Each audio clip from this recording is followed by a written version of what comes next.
Welcome to your astrological forecast for the week of Monday, May 6th through Sunday, May 12th, 2024. This week, I have a couple metaphors for you to talk about kind of these massive changes that have gone on. The main thing that really comes to mind for me is, and I'm mainly talking about this huge cluster here, as you can see. Even someone who's not even an astrologer at all can see, there's a lot going on here. What's going on?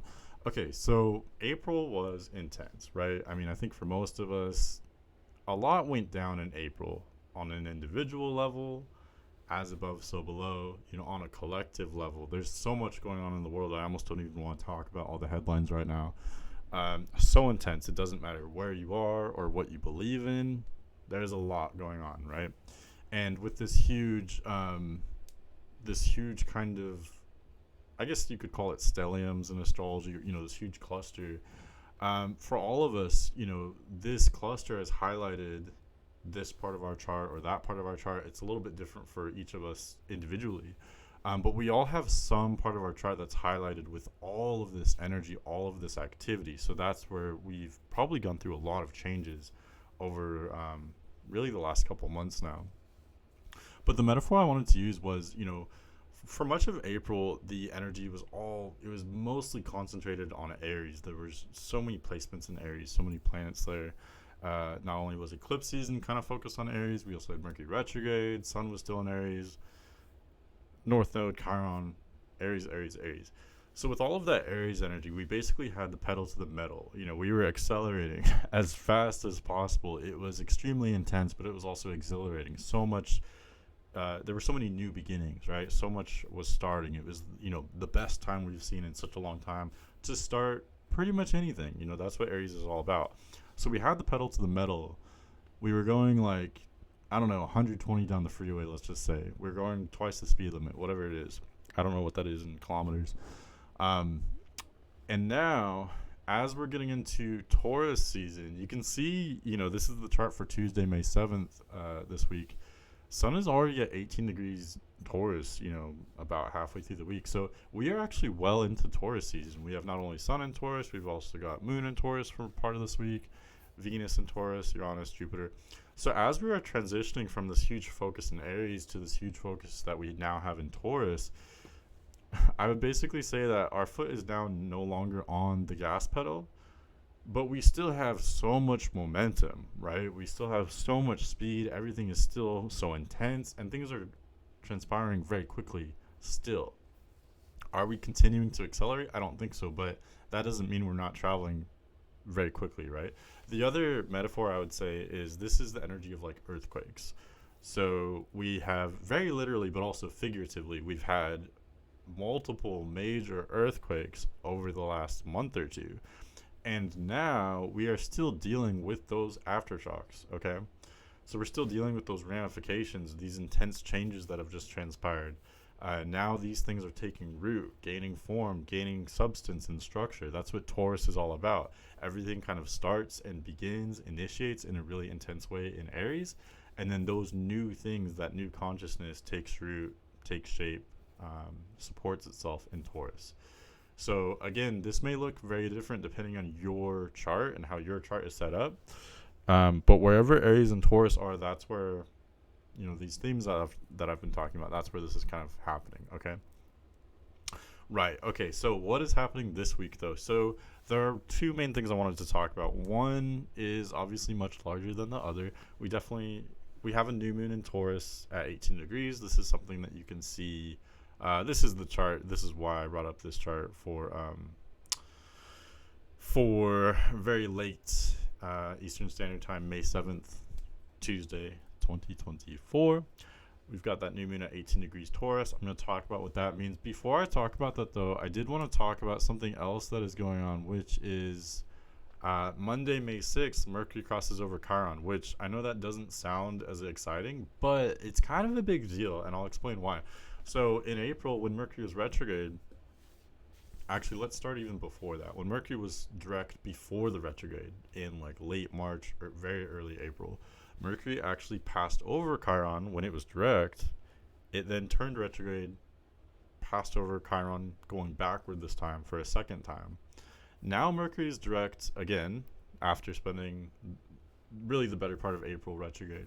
Now Mercury's direct again, and it's going to pass Chiron for a third and final time. Okay, so this is one of those aftershocks that I was just describing. For much of April, there were really so many different things going on, but part of that was awakening to our own like truth, so to speak. That's Chiron and Aries, being awoken by Mercury crisscrossing that area. We may have learned how to communicate, ourselves a little bit better. Things that we had insecurities about from the past, or traumas, areas where we may have not spoken up for ourselves, areas where we may have been misunderstood. Again, each in our own way, we may have learned how to be more expressive in that area, how to build empathy and connection and understanding. Okay, can that be a little destructive or a little bit messy? It absolutely can, because we can be so passionate about our own truth, we can forget where others are at. But at the same time, this can sometimes be necessary when we are, fleshing out our own existence and, becoming more of ourselves, basically. I think that's a good way to put it.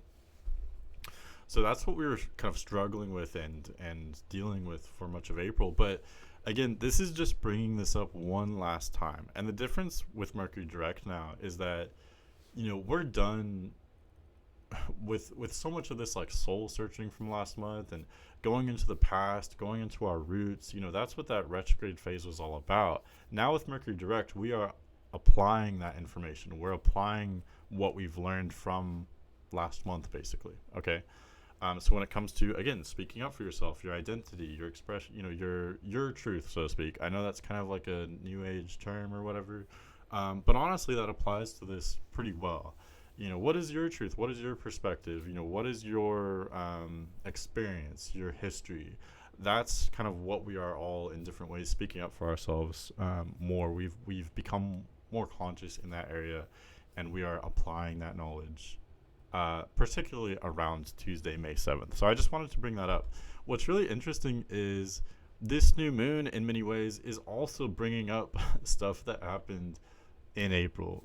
So really both of these two different these two major things that I'm talking about this week, Mercury crossing over Chiron and the new moon in Taurus, both are bringing up events that transpired in April.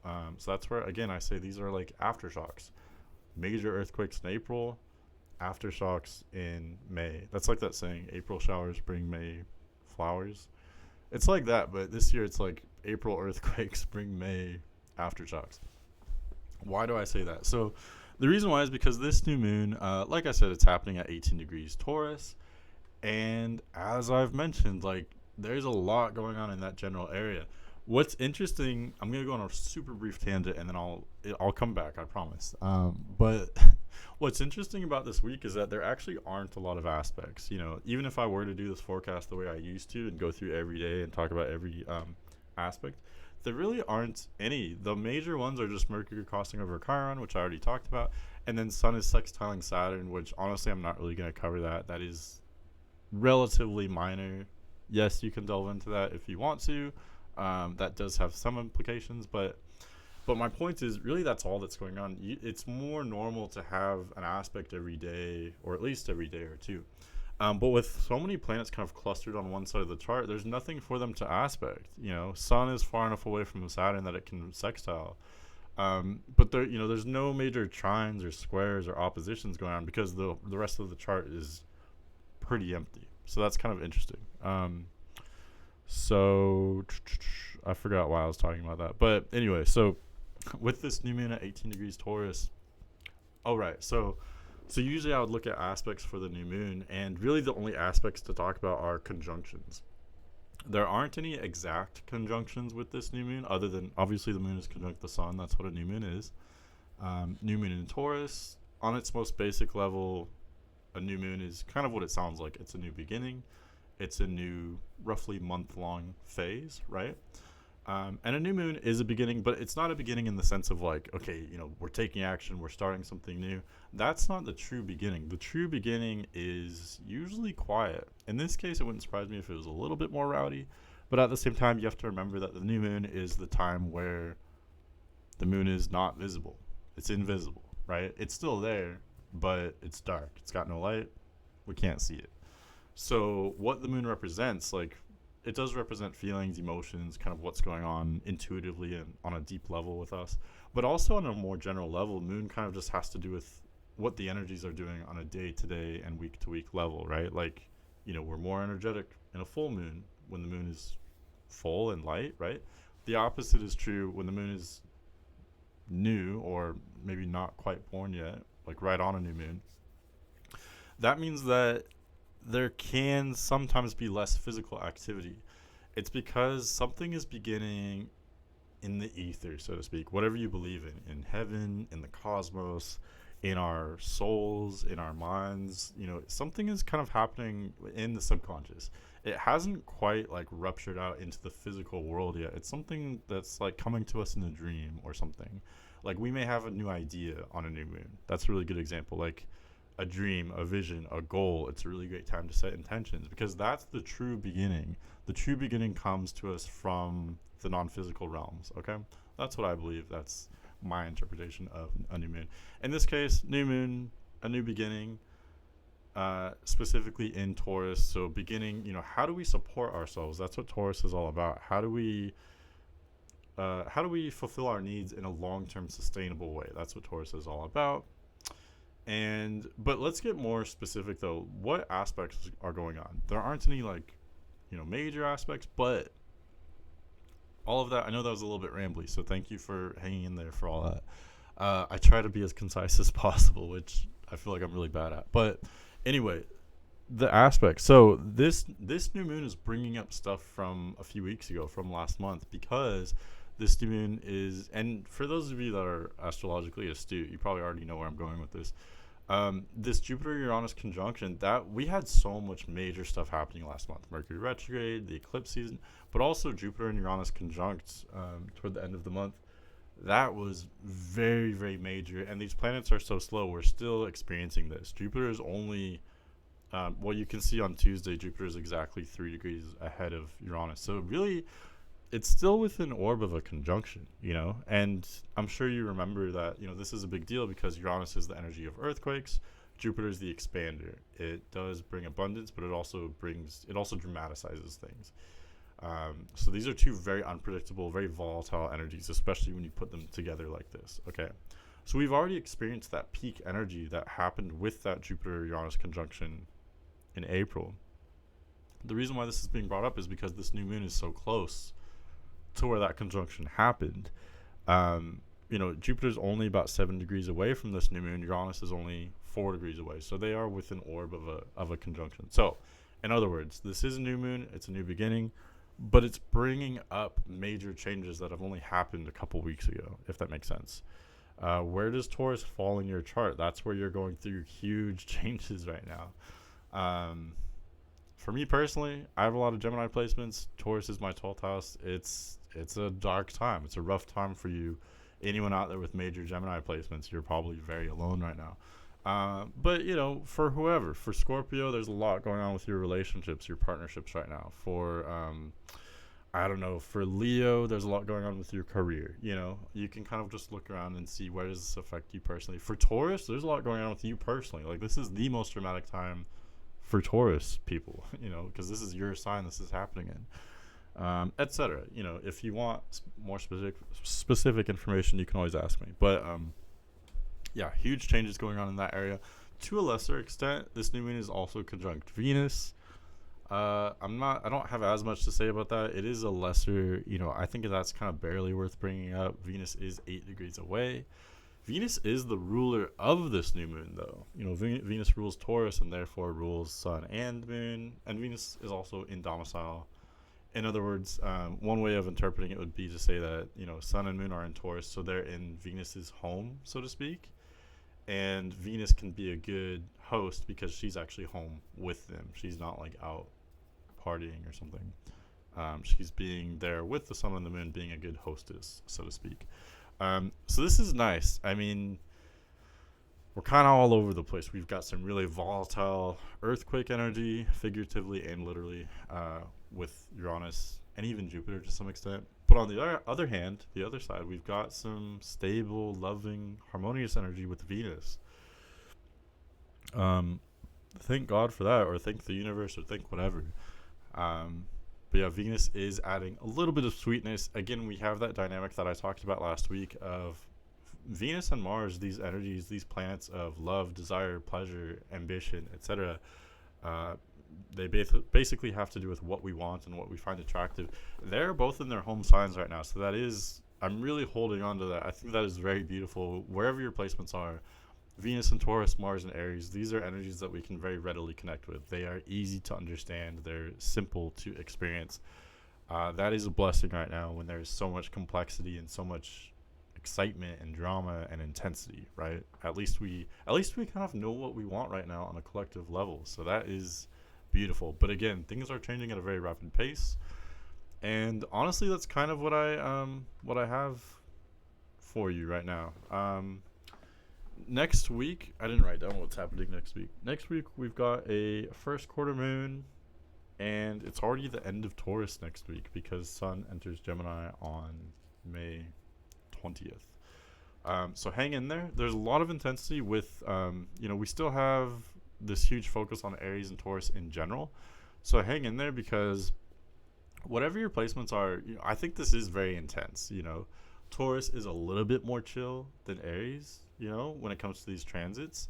But it's still intense. This is still heavy. This is fire and earth that we're talking about. So this is extremely good energy for being productive, starting something new, stabilizing that new project. That's what fire and earth do so well together. This is like peak ambitious energy. This is worker energy. This is ambitious energy. But it's all very intense. It's all very heavy, so to speak, right? Once we get, eventually at the end of May, Sun, Venus, and Jupiter, the three major benefics, they will all enter Gemini. And I think that will bring some much needed kind of detached, playful, kind of funny, humor into the mix. It'll bring some light energy, which, like I said, I think after all this heavy Aries and Taurus, like Gemini will be kind of a blessing to kind of just like take a step back and kind of just laugh at ourselves, laugh at the situation, hopefully, and just kind of like experience everything in a lighter tone, if that makes sense. Yes, I'm biased, but I do think objectively that will be much needed after everything we've just went through over this beginning part of this year. Okay, so thanks so much for hanging out with me.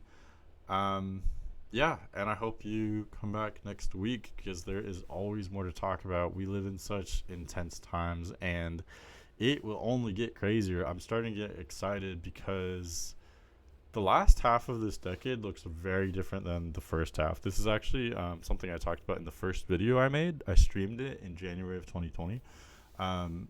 But what we've experienced really from 2008 through halfway through next year is like so heavy. It's such heavy energy. There's a lot of earth, a lot of water.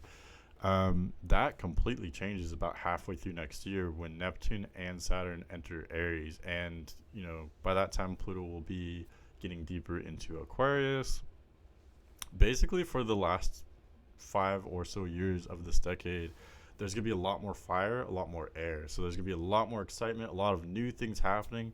Not this like heavy gridlock that we've been experiencing now for like decades, kind of. We're going to get more into activity, new things happening. We're really moving into a new world. There's something new that's really going to be brought forth in a really intense way later this year, but especially about halfway through next year. So anyway, hopefully this helps. Hopefully this gives you something to think about. I hope you have an excellent week, and I will see you next week. Take care.